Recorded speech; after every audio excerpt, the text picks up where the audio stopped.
And I guess you've been listening to and watching so far and applauding have been Fatima to Abubakar, Angela Dwamena Boaji, Professor Kosia Adumakwa Mpofu, Joyce Ba Muktari, Esther Ofe Abuaji. And we will now quickly, briefly look at, I think maybe we should start with the national honors and the fallout from those awards. 78 individuals were awarded, and the categories of the awards: Order of the Star and Eagles of Ghana. We had Order of the Star of Ghana, Order of Volta, the Grand Medal, among one other. But people have been unhappy about these honors. The president said, "To our honorees, let this recognition inspire you to reach even greater heights. Your contributions have catalyzed and transformed our society, and you embody the very best of Ghana." End quote. Felix Ofosu, is Kwachi Ofosu. He says, he's the MP for Ebura. He says, how does Hawa Kumsin merit a national award? For what exactly? And many people have asked the same question. Johnson Esiedu Nketia, the national chairman of the NDC, says state awards are serious business. They must be reserved for people of distinction, people who have fought for a good cause.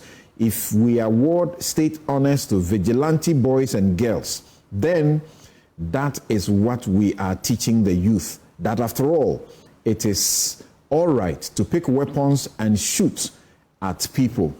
You'll be awarded after all. So he is now saying that there ought to be a legally backed committee that should be set up to determine who should earn a national award and not what we have seen. Erastus Asaridonko was happy about being awarded, but he says his joy was incomplete because the Galamsey stories that he has done for which he was recognized, this regime has not paid attention to the things he raised. And finally, Professor Kweku Asare, a legal scholar, he says presidents appear to use the award more liberally, often to honor their own appointees.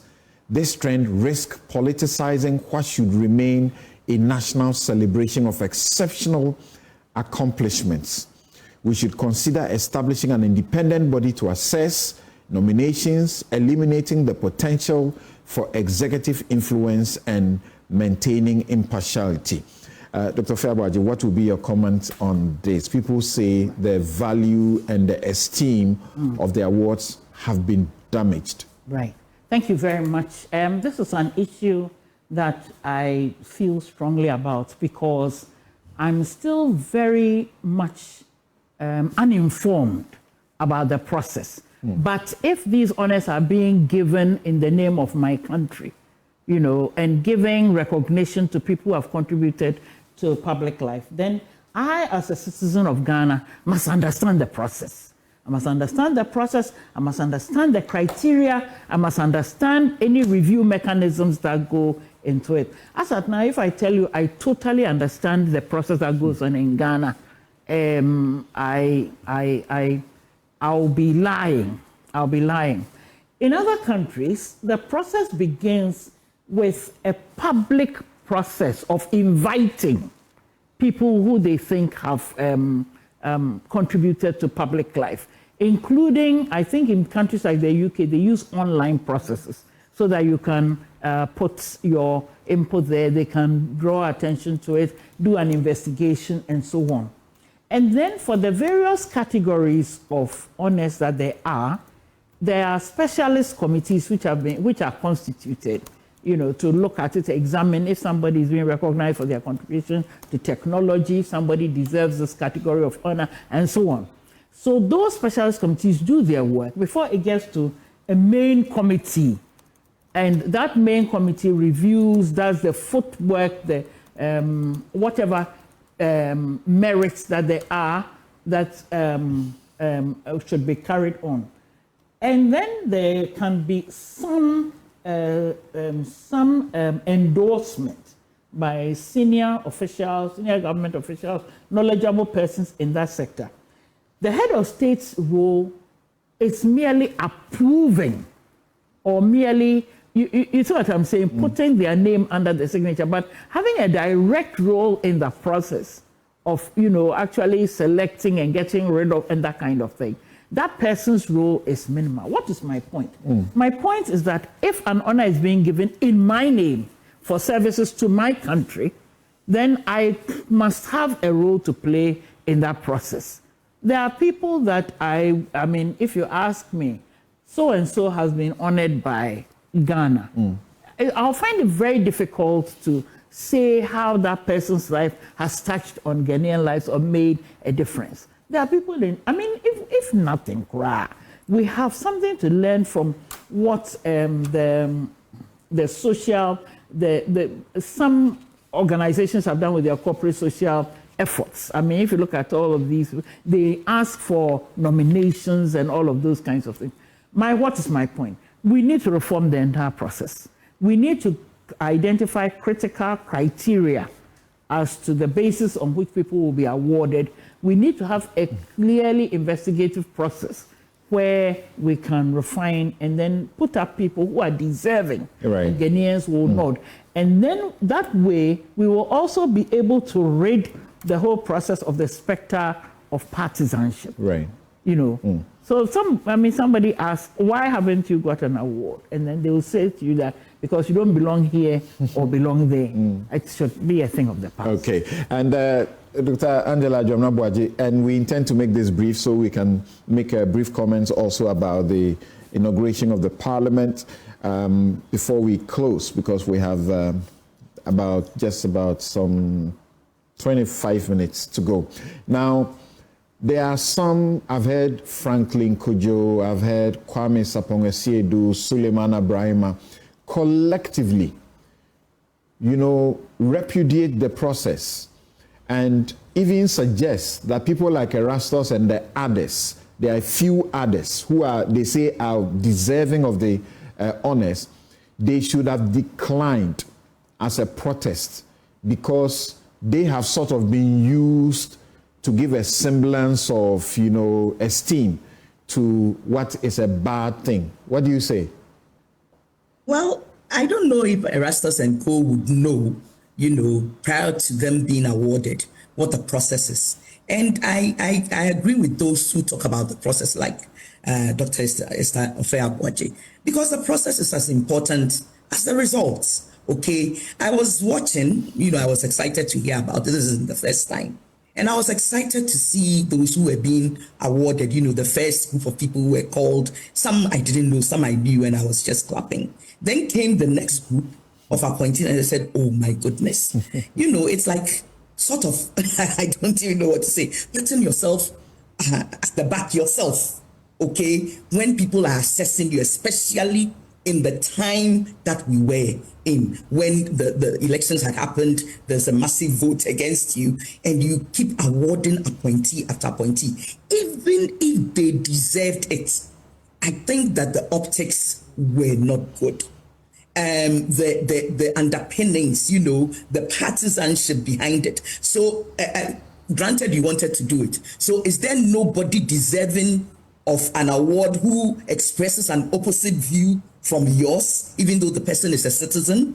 So I questioned why the president would give awards to his own appointees, many of whom had questions, about them and so on and so forth. And the highest award to Dr. Bawumia. Look, nobody doubts that Dr. Bawumia is a very accomplished person, his persona, his everything. I even hear he has an international appointment already.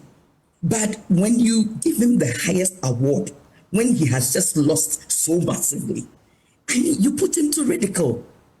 I would have wished that Dr. Bawumia would have told the president, I would love to accept an award from you, but this is just not right.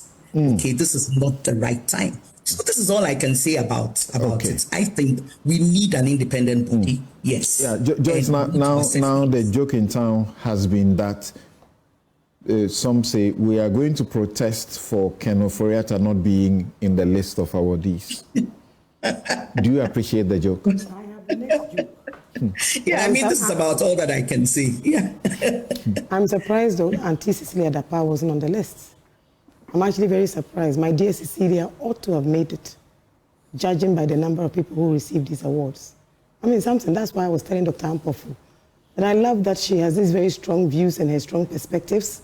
But certainly, I think that we shouldn't compare peaches and apples.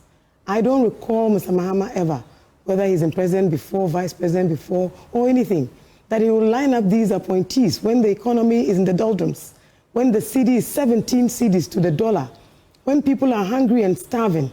This was actually a slap in the face of the good people of Ghana, from the president's own award right down to the other government appointees. And that is fact. And I'm happy that even the people couldn't celebrate it. You know, in the past, people would actually be very celebratory of these awards. You would see the photographs everywhere. I even read Erastus's write-up. And straight away, it was apparent to everybody that this actually fell short of its own expectations. I know people that in the past have actually declined some of these awards. And so I believe that people should be allowed to, in the course of the process, be given, advance notice, be informed, and let them decide whether they really want to receive these awards or not. Personally, on that list, I probably wouldn't have appeared there. That is fact. I mean, look at the history of our Kumsin in Kaswa. I mean, let's be honest, landlady herself. Seriously? I don't know. I mean, I don't want to speak too much about these things, but look, God will reward us in many, many different ways. And I believe that nothing beats seeing Auntie Esther here. And when I walked in, she was talking about my mom, of all people. To my utmost surprise, I thought, okay, my mom hasn't been outside maybe in almost 20 years. She spent 2 weeks with her. Absolutely. That's life. And that is a life, that is my example. So for me, all these accolades and awards, genuinely, they mean nothing to me. Okay. Fati, some have said that what the president did was to demonstrate that he had not heard what Ghanaians are saying, and that this ought to have been avoided. Like the entire, occasion ought to have been avoided after this defeat. It's a vote that tells you there's no time to go patting yourself on the back. Samson, respectfully, I disagree with that position. And also because I have insights as to the process that brought about this awards. I remember somewhere April or May 2024, when I was acting as a representative of the president at our ministry, even before I was sworn in as substantive minister. Letters were written to us from the chief director of the presidency that the president is going to do this national awards and honors. And for the public sector, the ministry should do further distribution to their sector agencies and allies. If they have any nominations, then the ministries will compile them and then submit them for the committee set up at Jubilee House to do the vetting. Personally, I just ministered to my chief director. I did not think that most of the ministers that are so far, those I have spoken to, they didn't nominate themselves. Their names were included in nominations that came from their sector. So I remember very well, you mentioned Erastus. So those whose names have been mentioned, let me start referring to them. He was nominated by the Ghana Journalists Association. And the president felt that it's important, if this is what the GJA wants, it is not presidential awards, it's national awards. It's the states honoring people whose sectors or endeavors have been so good that their peers, people in the space, have decided to award them. So I didn't find anything wrong with that. And the mandate of the president ends on Monday. And even after we lost the election, all the activities that were already listed on our calendar for the year, he still went ahead to complete them, respectfully. I am also very saddened that if they want to make a reference to why the awards shouldn't have happened, they mention Honorable Howard Kumsin's name. And I am confused about one thing. Is it the case that unanimously we are saying that ministers should not be given national awards or honors. That's the view. That's the view of someone like is that the case, that there is no precedent to ministers of states receiving national honors, and President Akufo-Addo is the first president to give awards or honors to his ministers? Secondly, looking at Honorable Hawa Kumsing, you know, in Ghana, I say bad news sells. People just say, oh, we've heard that she pulled a gun, and then just brand her as somebody. Speaking as a lawyer, respectfully, senior, is pulling a gun a crime in Ghana? Oh my no, I am asking because three of us are lawyers. There's a senior before me, so I will not respond to that senior. You know, three of us are lawyers. And sometimes it is so sad that something will be said about you. You will be prosecuted in the court of public opinion, and then you will be convicted by the public. And that news will continue to spread without context, without being prosecuted and convicted by a competent court of jurisdiction. But that tag, already you will suffer the defamation, and at every instance, if you're a woman, it's even worse. Don't you think that the reference to her work would have been better if it was anchored on her supervision of the ambulances? And that is what I am coming to. I just want, because that's great work that she supervised, and then that was left out. I wanted to address the elephant in the room. The ministers who were recipients of the awards were in the public sector category. There were several categories. But let me tell you, Honorable Hawa Kumsing is one of the most competent women I have ever come across. And you can check her track record from every sector she has worked in. She went to Ministry of Special Development Initiatives. There were only 55 ambulances in this country. She led the procurement and execution of 307 ambulances and refurbishment of the National Ambulance Services and giving them workshops and everything. She delivered that. That did not come up. That's my and I'm saying because the processes, most of them were handled behind the scene. Not just that. When she went to the Fisheries Ministry as the sector minister, the historic record of this government in the fisheries sector, having set up 2 of the 4 fishing harbors in the country, Elmina Fishing Harbor, Jamestown Fishing Harbor, during her tenure as Minister for Fisheries and Aquaculture, and the establishment of 13 landing beach sites across the coastal belt. Not just that, those of us who know her personally know her to be someone who is strong-willed, who is aggressive when it comes to her work, and will not stop at anything until she gets results. Okay. I think that narrative should also be put in context. Right. She was awarded for the category of public sector, having excelled as her work as minister in those public institutions, and was duly nominated by the people she worked with. All right. So I think it is only fair. If there is a position that we shouldn't award ministers in this country, they are not deserving of national honors universally. If that is given, I am not so into awards. In fact, those who nominate me for other awards, I barely show up. All right. But I mean, if that is the position, you are like me. You are like me. I reject some of them myself. Let me quickly go to Prof. We need a bit of time so we can make brief comments on the. We've heard this based on the essay. Yes, Joyce. Because of something Fati said, this is the members of the 2024 Planning Committee. All of them, except for 1, 2, are all from the presidency. All of them, including the secretariat. Let me finish. I said all of them, including the secretariat. Fati, this is fact. We're not speaking even about conjecture. And let me also state that, you see, you put up a very spirited defense. Just like you guys did with the issues of nepotism and clanism. It is the numbers. How can you award almost 10, 11, 12 ministers in one day? Please, let's not hold brief for wrongdoing. There are ethics too. Right.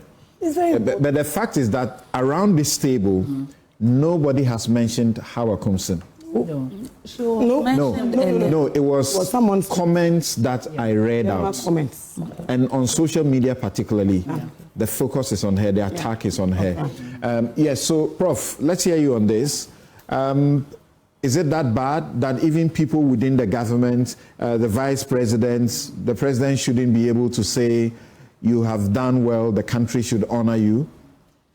Before I come in, it's not only the essence, but the optics. In fact, that's the other way now. Okay. Yes, Prof. It's muted. Please unmute your mic. So sorry about that. Good, you're on.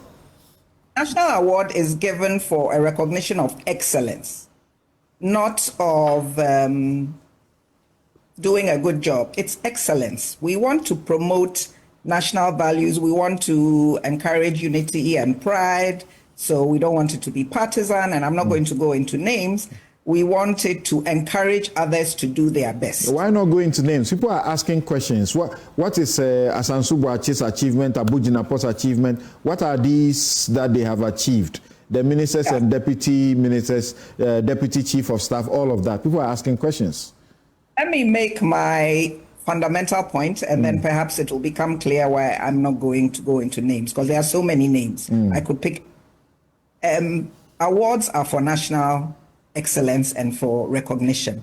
I did some very basic math, and it seemed to me that about 25% of the awardees were ministers, politicos, kind of people. Angela used the word optics. The optics are not good because it creates a certain perception, and we all know that perception is important. It may be that all of those people are deserving. It may be that half of them are deserving. It may be a quarter of those politicos, as I'm calling them, may be deserving, or they may not be. We don't know. It goes also to the question of process. But there is a potential for bias. There's a potential for a failure to look at performance.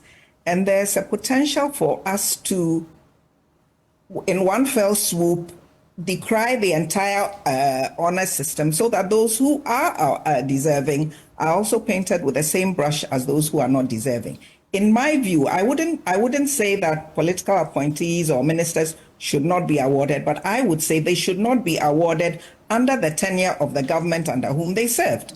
I remember when President Kufuor nominated Mr. Ibn Chambers, who was a member of the NDC, as the executive secretary for ECOWAS, and he was voted into office.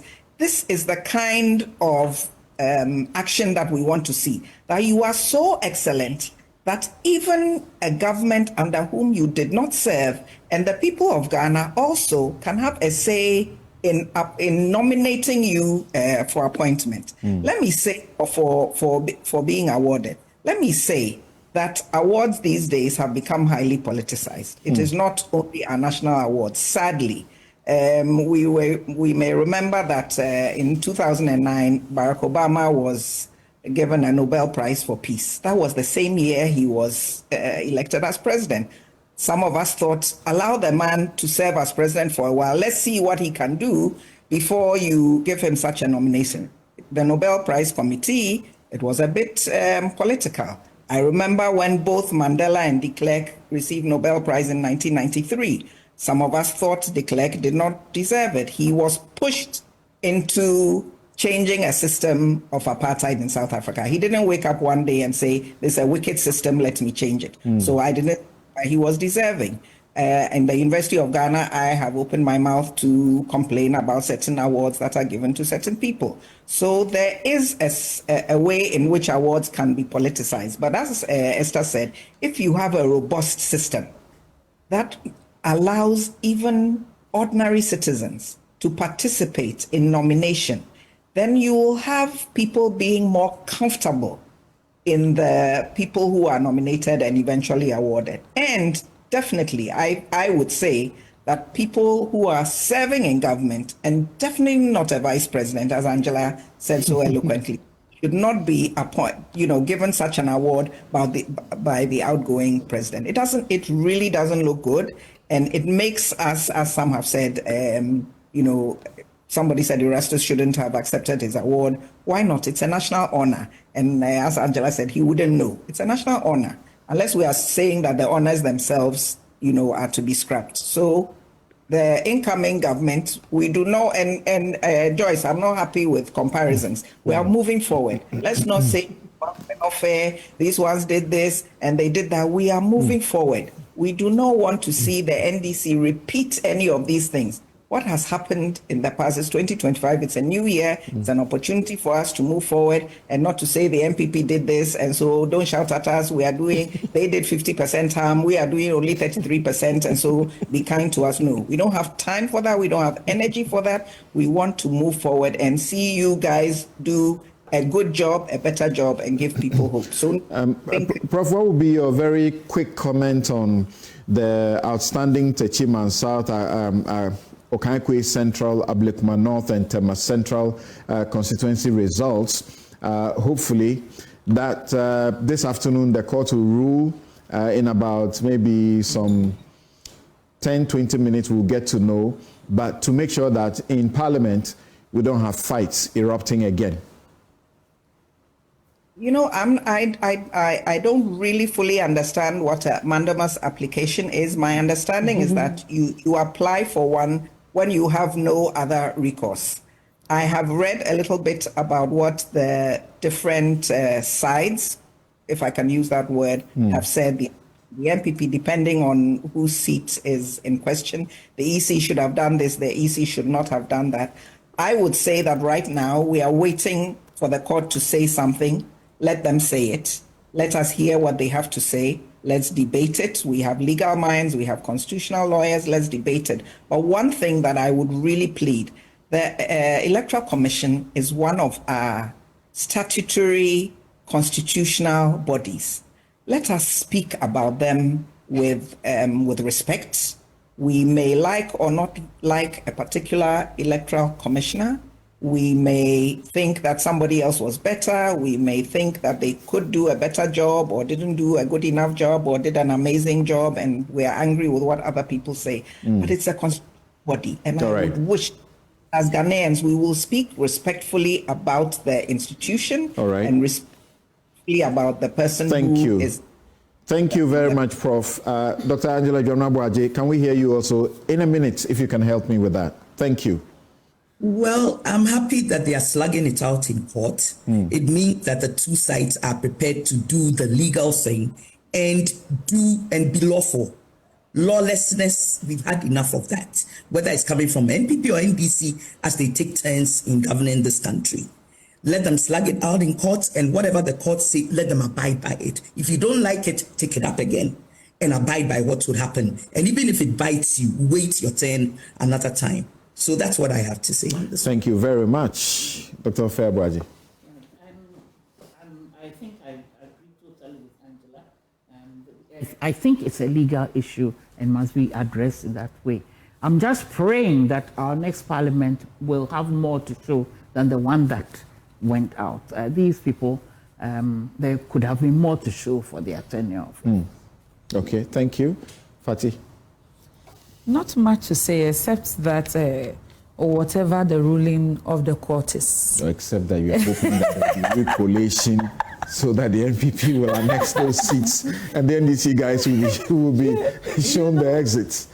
I think all I want is for the will of the people to prevail. Okay. So duly, the people who have voted, duly collated by the EC, or duly recollated by the EC, whatever the outcome of the application is. I think those who are gazetted and eventually accepted as the legitimate representatives of the people should go to Parliament and be sworn in. This optics about fighting and all that in Parliament, it's not a league that we want Ghana to be on again. Thank you. That's my prayer. Joyce. Well, I think that everything that I probably would say has already been said. I think straight from here, we'll be going to courts for 12 p.m. Hopefully, whatever directions the court gives, I think we'll all abide by it, you know. Yes, we need to actually ensure that whoever the people have voted for or elected to represent them is the rightful person. I think that's about it, you know, something. You know, these things are matters that are not cast in stone. We had the case of Asenov that traveled the length and breadth of that particular parliament. He went on for about 4 good years until we had that very famous by-election. So these are things that we've actually encountered over the years. I think that these are things that also literally enhance our nascent democracy. They allow the court also to come in, they allow the Electoral Commission to sit up. I think that we can all, as students of law and politics, welcome the process as it's going on. Of course, Parliament will soon be reconvening, so those who are actually allowed to sit and will be sitting, those who are going to be able to be registered will be registered. And yes, the courts are there. You can travel probably from now even to the next cycle of Parliament. But whatever happens, you seem to be comfortable. You have a supermajority, so you are excited about that. And thank you so much. We can't thank you all enough. Fatima Abubakar is Minister for Information and spokesperson for the expectations of the people team. of Ghana. She's also a lawyer. Dr. Angela Dwamina Buaji is Executive Director, the ACT Foundation, and Chairperson of the Civic Forum Initiative. Also, Professor Akosia Adumaku-Ampofu is with the Institute of African Studies, University of Ghana. Joyce Bar Mokhtari, a special aide and spokesperson, John Mahama 2024. Dr. Esther Ofeabuaji is Chair, Integrated Social Development Center, ISODEC, and many of you will associate her with Star Ghana as well. I'm Samson Ladia Nyanini. My outfit, as always, is by Konati Clothing. Find them and they'll make you look good. Have a good afternoon. Thanks for your company.